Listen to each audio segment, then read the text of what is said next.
Les colonialistes disent, c'est M. Finkielkraut qui dit, on a apporté la civilisation aux sauvages. Quelle civilisation? Si nous prenons la situation en France, que voyons-nous? Le roi de France, Charles VI, est fou. Il y a une invasion étrangère, ce sont les Anglais. S'ajoute une guerre civile entre Armagnac et Bourguignon. Il y a la peste noire. Les routes sont infestées par ceux que leur nom désigne déjà, les écorcheurs.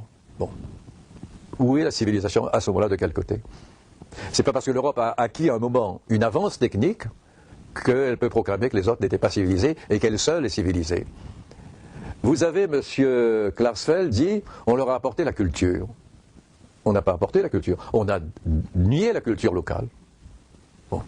Et dans la colonisation, la religion locale est devenue une superstition.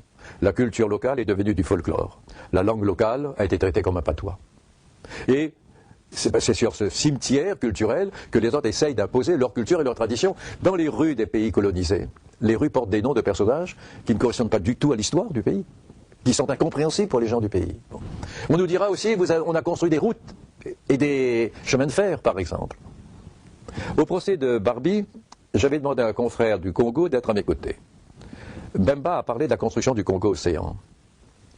Il a estimé, d'après des journalistes de l'époque, le nombre de morts à 900 000.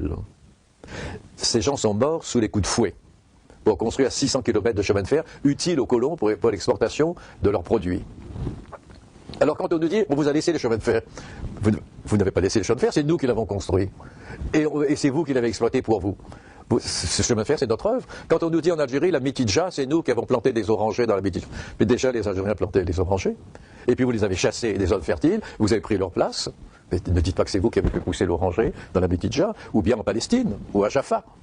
Voilà donc, à mon avis, un travail qui est extrêmement nécessaire de souligner, parce que cette agression culturelle est aussi grave que l'agression contre la personne physique.